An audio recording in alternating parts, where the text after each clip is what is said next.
इस तरीके से ट्वीट वायरल हो रहा है, तो पतीले में खीर पसंद होगी आपको या बिरयानी? परिस्थितियां बदलेंगी तो क्या लगता है कि अगर परिस्थिति बदली तो इंडिया के साथ आप लोग जा सकते हैं? 22 के चुनाव में गाना बजा था RLD आई रे, 24 में भी सुनाई देगा और सपा के साथ आप लोग 2024 लोकसभा चुनाव से पहले एक बार फिर उत्तर प्रदेश में लड़ाई एनडीए बनाम पीडीए देखी जा रही है। लेकिन उत्तर प्रदेश सरकार में एक मंत्री हैं जिन्होंने जयंत चौधरी को लेकर एक बयान दिया था, जिसके बाद अटकलों का बाजार काफ़ी गर्म हो गया था। जयंत चौधरी ने एक ट्वीट किया है, उन्होंने लिखा है कि चाहे पुलाव खाइए, चाहे बिरयानी खाइए, चाहे खीर चाहिए, जिसको जो पसंद है वो खाइए। हमारे साथ ज़्यादा बातचीत करने के लिए RLD के प्रदेश अध्यक्ष रामाशीष राय जी हैं, ज़्यादा बातचीत करने के लिए। सर, 2022 के विधानसभा चुनाव में बहुत मिठास थी और गाना भी बज रहा था RLD आई रे, RLD आई रे, और असर भी दिखा इसका। लेकिन ये जो ट्वीट चल रहा है वो समझ में नहीं आया कुछ। भाई, ये तो हमारे राष्ट्रीय अध्यक्ष जी ने ट्वीट किया है और इसके बारे में वही बता पाएंगे कि इस ट्वीट के पीछे क्या है। हो सकता है कि ऐसे ही उन्होंने कोई मुहावरा गढ़ दिया हो, लेकिन हमारे राष्ट्रीय अध्यक्ष ने पिछले बार पटना बैठक में भी कहा था, समर्थन दिया था, पत्र भी भेजा है कि हम परिवर्तन के साथ हैं, मोर्चा बनना चाहिए। तो राष्ट्रीय लोकदल का मुख्य उद्देश्य है अपने संगठन को, पार्टी को मजबूत करना। हमारे सामने चुनौती है कि हमारे प्रदेश राष्ट्रीय लोकदल की मान्यता इस समय नहीं रह गई है, केवल रजिस्टर्ड दल के रूप में है। हमें लोकसभा में अपनी संख्या को इस लेवल तक पहुंचाना है कि हमें प्रादेशिक दल की मान्यता प्राप्त हो जाए। इसके लिए हम लोग लगभग 1 दर्जन से अधिक लोकसभा ऐसी सीटें हैं जिस पर मुस्तैदी से लगे हुए हैं, प्रमुखता से अपने काम को बढ़ाने में लगे हैं और उसी पर सोच रहे हैं, उसी की दिशा में कार्य कर रहे हैं। सर, RLD का और समाजवादी पार्टी का अलायंस था, उसके बाद जब निकाय चुनाव हुआ तो कई जगहों पे ऐसा देखा गया कि RLD के प्रत्याशी भी लड़ रहे हैं, सपा के प्रत्याशी भी लड़ रहे हैं, सोशल मीडिया पे बवाल होता है, एक दूसरे पे आरोप लगाते हैं। तो सर, मामला ठीक ठाक कुछ नहीं लग रहा है। नहीं, उसमें अखिलेश जी ने कह दिया कि हमारा गठबंधन विधानसभा और के लिए था, विधानसभा पर गठबंधन था।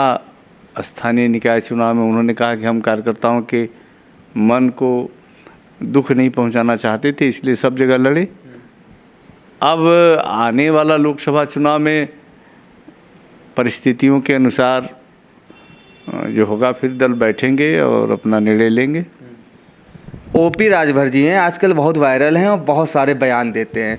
उनका आरोप है कि अखिलेश यादव मायावती का साथ छोड़ दिया, कांग्रेस का छोड़ दिया, और क्या नाम है, OP राजभर जी का छोड़ दिया, महान दल का छोड़ दिया, तमाम सारे ऐसे दलों का नाम गिना रहे हैं। जयंत चौधरी का भी नाम ले लिया उन्होंने। नहीं, जयंत चौधरी तो नहीं छोड़े हुए हैं। जयंत चौधरी आज भी मुस्तैदी से खड़े हैं। हमने कहीं नहीं कहा है कि हमारा लोकदल और समाजवादी पार्टी का समझौता नहीं है। लेकिन कह रहे हैं सम्मान नहीं मिल रहा है सर। नहीं, ऐसी कोई बात नहीं है। सर, क्या लगता है 2024 लोकसभा चुनाव से पहले अखिलेश यादव से कुछ बातचीत हुई सीटों को लेकर? कहा जाता है कि बीजेपी की तरफ से ऑफर भी आया और एक सांसद से मुलाकात भी हुई है जयंत जी की। देखिए, अभी तो पटना की बैठक समाप्त हुई है। अब कर्नाटक में 18 तारीख को बैठक होने वाली है। तो अभी तो बैठकों का दौर चल रहा है, जिसमें समाजवादी पार्टी के राष्ट्रीय अध्यक्ष भी भाग ले रहे हैं। हमारे राष्ट्रीय लोकदल के अध्यक्ष भी जा रहे हैं, इनका भी आरक्षण हो चुका है। तो अभी तो बैठकों का दौर चल रहा है, कोई किसी से न अलग है न कोई किसी के उसमें अभी कोई सहमति, सीटों पर कोई सहमति भी अभी नहीं बन पाई है। अब आगे कर्नाटक की बैठक के बाद जो बंगलौर में होने वाली है, उसके बाद हो सकता है कि कोई स्वरूप बन के आए। सर, क्या माना जाए, जिस तरीके से ट्वीट वायरल हो रहा है, तो पतीले में खीर पसंद होगी आपको या बिरयानी? हर आदमी अच्छा पसंद करता है। आपको क्या पसंद है? हमारे ऊपर निर्भर नहीं करता है, हमारे राष्ट्रीय अध्यक्ष पर निर्भर करता है और हमारे जो भी निर्णय होगा वो राष्ट्रीय लेवल पर ही होगा।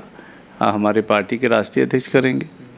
आपने जैसा अभी कहा, एक बहुत बड़ी बात आपने कहा कि परिस्थितियां बदलेंगी, तो क्या लगता है कि अगर परिस्थिति बदली तो इंडिया के साथ आप लोग जा सकते हैं? देखिए, राजनीति तो संभावनाओं का खेल है। राजनीति में कुछ भी निश्चित नहीं रहता है। परिस्थितियां जो बनती हैं उसके अनुसार निर्णय लेना पड़ता है। तो परिस्थितियां क्या बनेगी, ये बैठकों के दौर के बाद जो कुछ भी निर्णय आएगा बन निकल करके उसके आधार पर ही निर्णय लिया जाएगा। सर, आखिरी सवाल लेते हैं। सोशल मीडिया पे तमाम सारे स्क्रीन शॉट जो हैं वो वायरल हो रहे हैं। उसमें कहा गया कि किसान आंदोलन हो रहा था तो जैन जी जब गए थे वहाँ लाठियाँ बरसाई गई थी योगी सरकार की पुलिस ने। योगी सरकार वहाँ गए थे एक सभा करने, वहाँ कहते गर्मी उतार दूंगा, तो जैन जी वहाँ पे क्या नाम है उनका जवाब दिया। तो क्या लगता है इस सबसे कैसे आप निपटेंगे अगर इंडिया से आपका समझौता हो गया? अभी कैसे, ये तो काल्पनिक सवाल है। हमारा समझौता किससे होगा किससे नहीं होगा, ये तो सर आप कह रहे हैं संभावनाओं का खेल हो सकता है। राजनीति में जैसे जो नीतीश कुमार जी ने जो अभियान शुरू किया है, उस अभियान में बड़ा मोर्चा बनने का बात सामने उभर करके आ रही है। तो बड़ा मोर्चा जब केवल 2 दलों से तो बनेगा नहीं, उसमें और भी दलों को शामिल होना पड़ेगा। बिना कांग्रेस का कोई मोर्चा ऐसा नहीं बन सकता है प्रतिपक्षी दल का कि जो इतना मजबूत हो कि जो एनडीए को हरा सके। तो वो सारी तस्वीर अभी साफ नहीं हुई है, होने दीजिए तो पता चलेगा कि कौन। बीजेपी वाले बहुत खुश हैं पश्चिम में सर। बीजेपी तो इस समय सारे दलों पर निगाह है उनकी, जब खास तौर पे आरएलडी पे। नहीं, वो तो सभी पर उनकी निगाहें हैं, सभी पर। जब एनसीपी तोड़ रहे हैं उनको, पटना में आरजेडी और जदयू पर भी उनकी नज़र है, झारखंड पर भी नज़र है। तो हम एनडीए तो, क्योंकि उनके अंदर इन किन प्रकार अगला चुनाव में उनको सफलता चाहिए, इसके लिए लगे हुए हैं। आखिरी सवाल लेते हैं आपका। क्या सर क्या लगता है कि जिस तरीके से 22 के चुनाव में गाना बजा था आरएलडी आई रहे, 24 में भी सुनाई देगा और सपा के साथ आप लोग रहेंगे? उसमें तो वो प्रादेशिक चुनाव था। अखिलेश जी को बहुत पसंद आया था, कहते सबसे टॉप का ये गाना है आरएलडी आई रहे। क्या 2024 चुनाव में भी जनता सुनेगी? क्या अखिलेश जी साथ में रहेंगे या फिर कहीं और ये गाना बजेगा, दूसरे दल के लोग इस पर ठुमकेंगे? नहीं, वो तो विधानसभा का चुनाव था। देखिए, विधानसभा का चुनाव अलग परिस्थितियों में होता है, और जब लोकसभा का चुनाव होता है तो वो पूरे देश के परिप्रेक्ष्य में होता है। तो पूरे देश के परिप्रेक्ष्य में क्या तस्वीर बन करके उभरती है, उसी के आधार पर अगला चुनाव होगा। तो ये थे हमारे साथ आरएलडी के प्रदेश अध्यक्ष रामाशीष राय जी, जो कह रहे थे कि राजनीति संभावनाओं का खेल है। और जैन जी का जो ट्वीट है, अगर ऊपर से जो आदेश आएगा, अगर एनडीए में जाने की बात होगी तो उस पर पूरी तरीके से लोग खड़े उतरेंगे और आने वाले दिनों में जो उत्तर प्रदेश का चुनाव होगा वो पूरी तरीके से मजबूती के साथ लड़ने का काम करेंगे। वीडियो जर्नलिस्ट कुमार पृथ्वी के साथ मैं इरफान रिजवी, अवध एक्सप्रेस, भारत।